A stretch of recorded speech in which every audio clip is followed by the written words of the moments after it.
Agora você pode pedir um Disturban History. O link está na descrição e nos comentários.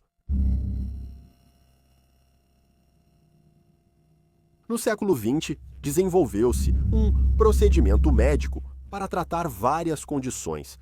Ele foi anunciado como uma cura para a depressão pós-parto, esquizofrenia, ansiedade e uma série de outras condições.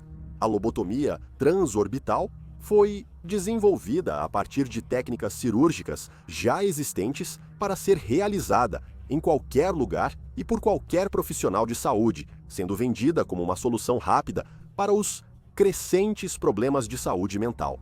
Tudo o que era necessário era um picador de gelo para ser martelado através do olho da pessoa até o cérebro e, em seguida, usado para cortar as fibras cerebrais que conectam diferentes partes do cérebro. As lobotomias traziam grandes riscos, com cerca de 15 pessoas morrendo devido à prática e muitas outras ficando como sombras do que eram antes. No vídeo de hoje, vamos falar sobre o desenvolvimento da lobotomia, como a prática se espalhou e os horrores causados a muitas pessoas. A lobotomia transorbital foi criada pelo neurologista americano Walter Freeman. Apesar de ter criado o procedimento, ele se inspirou e compartilhou técnicas de cirurgias similares. O método criado por Freeman usava um picador de gelo, ou depois, uma ferramenta chamada orbitoclasto, colocada ao lado da ponte do nariz do paciente. O picador é então martelado no crânio, guiado pela ponte do nariz, penetrando pela fina camada de osso da órbita ocular. Era martelado até 5 centímetros de profundidade e depois girado a 40 graus. O picador, então, era martelado mais 2 centímetros antes de ser girado novamente em um ângulo de 28 graus. O picador era removido e o procedimento era repetido, desta vez pelo outro olho. As origens da lobotomia transorbital podem ser rastreadas até tratamentos anteriores, já na década de 1880. Houve várias cirurgias realizadas por Gottlieb Burckhardt, onde seções dos lobos frontal, temporal e temporoparietal eram removidas. Na esperança de curar mania, demência e psicose, o campo da psicocirurgia era visto como uma solução para tratar muitos dos pacientes que ocupavam os asilos e hospitais psiquiátricos. Logo foi expandido pelo neurologista português Antônio Egas Moniz. Moniz acreditava que doenças mentais eram causadas por conexões neurais irregulares no lobo frontal. Moniz notou que veteranos da Primeira Guerra Mundial, com lesões cerebrais nessa região, costumavam ter o caráter mais contido ou alterado. Trabalhando ao lado do neurocirurgião Almeida Lima, ele desenvolveu o procedimento conhecido como leucotomia, o precursor da lobotomia transorbital. A cirurgia de Moniz envolvia a anestesia da pessoa.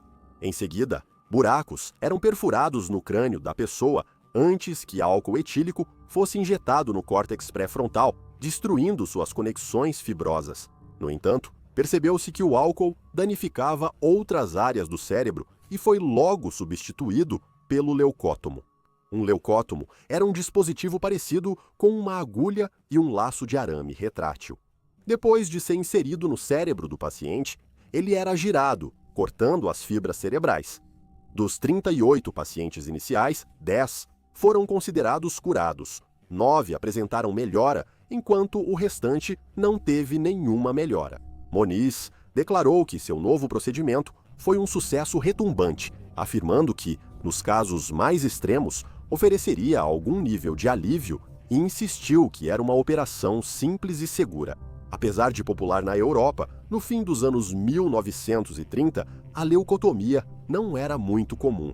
O procedimento, no entanto, chamou a atenção de um médico americano chamado Walter Freeman. Freeman conheceu Moniz em uma conferência e logo se interessou pelo procedimento. Freeman era um médico de uma família prodigiosa. Tanto seu pai quanto seu avô foram médicos bem-sucedidos, especialmente seu avô, William Keane. Sendo o primeiro neurocirurgião americano, Moniz tornou-se uma espécie de mentor para Freeman, que rapidamente alterou a leucotomia para a lobotomia. Em vez de cortar algumas das conexões dos lobos frontais, o procedimento de Freeman cortava as conexões entre os lobos frontais e o tálamo. Freeman não era um cirurgião treinado, então ele recrutou o neurocirurgião James Watts para realizar o procedimento Watts-Freeman. Em 1942, a equipe já tinha feito mais de 200 lobotomias e publicou que 2/3 dos pacientes melhoraram. Uma das pacientes deles, que não melhorou e na verdade piorou, foi Rosemary Kennedy, irmã do futuro presidente John F. Kennedy. O pai de Rosemary ordenou sua lobotomia devido a convulsões e comportamentos vistos como embaraçosos que poderiam afetar as aspirações políticas de Kennedy para seus filhos. Logo ficou claro que a lobotomia tinha sido um fracasso enorme. A mente de Rosemary regrediu ao nível de uma criança de 2 anos. Ela não conseguia falar, andar nem controlar o corpo. Rosemary e sua condição foram varridas para debaixo do tapete, escondidas do público em uma instituição afastada de sua família por seu pai. Rosemary não foi a única a ter esses efeitos colaterais, com muitos permanecendo no que era chamado de infância induzida medicamente. Como a lobotomia era uma cirurgia, ela tinha suas limitações, exigia uma sala cirúrgica com anestesia e um cirurgião treinado. Freeman se inspirou em um cirurgião italiano chamado Ermaro Fiamberti. Em 1937, Fiamberti criou a lobotomia transorbital. Os lobos frontais eram acessados pelas cavidades oculares. O procedimento de Fiamberti era perfurar o osso orbital fino no topo da cavidade ocular e, em seguida, injetar álcool nos lobos frontais. Embora, às vezes, utilizasse um leucótomo, esse método era muito menos invasivo e não exigia o mesmo nível de cirurgia que o padrão lobotomia. Freeman alterou ainda mais o procedimento, usando um longo picador de gelo como ferramenta para cortar as fibras do cérebro.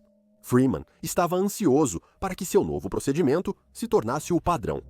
Enquanto as lobotomias anteriores eram recomendadas apenas para os casos mais graves ou quando havia pouca esperança de recuperação, Freeman sugeriu que sua lobotomia transorbital poderia curar a maioria das doenças mentais, desde ansiedade, transtorno obsessivo-compulsivo até depressão pós-parto. Além disso, ela poderia ser realizada em qualquer lugar e por qualquer pessoa. Anestesia e cirurgias estéreis deixaram de ser necessárias para a lobotomia. Freeman treinava neurologistas em como realizar seu procedimento, e seria possível executá-lo em qualquer consultório médico. Em vez de depender de anestesia, Freeman recomendava que o paciente fosse deixado inconsciente por meio de eletrochoque.